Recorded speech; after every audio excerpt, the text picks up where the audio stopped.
So when it comes to the government, they love to spend your money on migrants. And I've actually got some good news and I've got some bad news. The good news is that I was able to confirm these numbers down to the exact penny. But the bad news, as you'll see in a moment, the government have some secrets. Because if you have a look at this Freedom of Information request here that I put in a couple of weeks ago, and I wanted to know the total cost of operating the detention centres. They're the ones that they house migrants in that they just want to keep an eye on. In fact, as we saw in a previous video about those detention centres, we could see that it was costing £118 per day per person. That's 7 days a week. To us, they're not doing anything. They just sit in a box. £118? I honestly don't know where the government get these numbers from.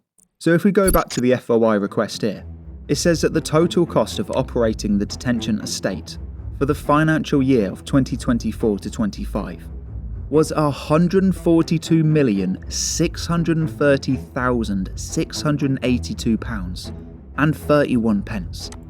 Just to keep people essentially, like I said, in a box, in a room. But you might have noticed up here, it says that I asked for a breakdown of the cost of holding an individual in immigration detention. This wasn't the number I was asking for. You know, it was great to get it, don't get me wrong. And anytime the government is going to give you some information, after the amount of no's that I've received, I'd take any data. I'd take the weirdest spreadsheet ever off of them. I don't care what it is. It's rare to get something. But like I said, this, Mr. Government, this wasn't what I asked for. Because I wanted to know a breakdown, that £118 a day. I wanted to know, same as yourself. I wanted to know exactly what that's going on. Why does it cost £118? Down from 143. You imagine that, 143. Someone in a room per day. Even a Saturday and a Sunday as well. I couldn't imagine going through that much money. I'd feel like a lottery winner. I really would. Every single day, it's like Brewster's Millions. Do you remember that? So like I said, that isn't what I asked for. But let's have a look at the rest of the response. Because it says that my request for a full breakdown of the per day cost, including staff, this is what I asked for. Staffing, food, healthcare, accommodation, transport and security as well as overheads. And they say that they confirm that the department does hold the information, but it is exempt. It says that the information is exempt because it would likely cause prejudice to the commercial interests of any person, including the Home Office. It basically goes on to say that, they're trying to do they're trying to run a business. They're trying to do it as cheap as possible. They've got a competition style approach.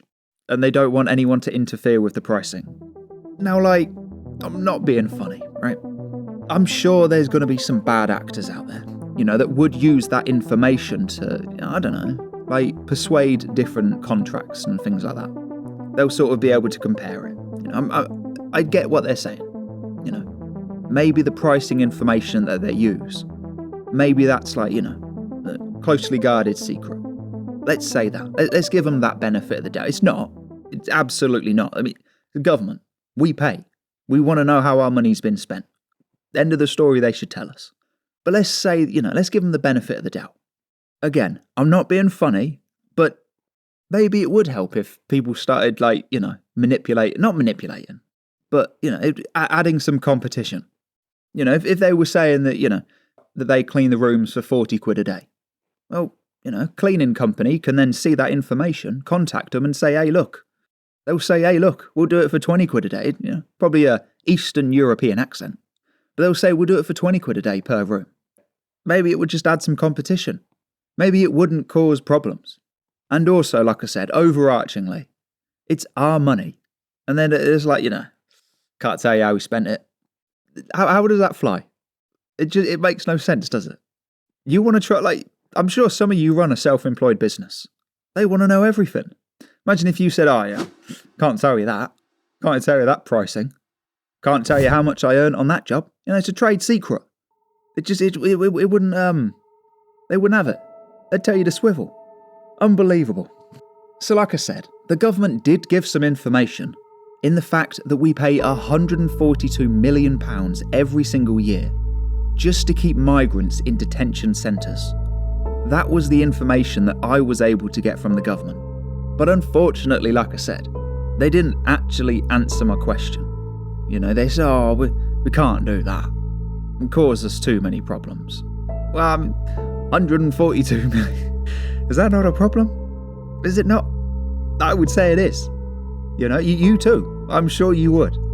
That seems like a bit of a problem. But they're like, well, you know, you're going to cause us some real hassle here. Well, we're on the tab for 142. Like, that's not a hassle. Like that. What a dynamic that is. They don't want the drama of people knowing their pricing structure. But we're happy with the drama of spending £142 million a year.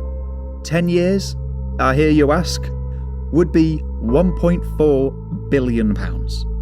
You imagine that? £1.4 billion to keep Sudanese Steve in a room. And if you enjoyed this daily Clown World video, with, I'm going to say it, exclusive information, as well as, it's quite a interesting way to start a video, isn't it? Oh, it's hilarious. I've been cracking up. It's so over the top, and that's what's funny, because it's like there's some serious crime. Yeah, it's like 10 out of 10, and it's amazing what sound does as well. But if you did enjoy this video, then I would highly recommend to subscribe, because quite frankly, this country has gone crazy.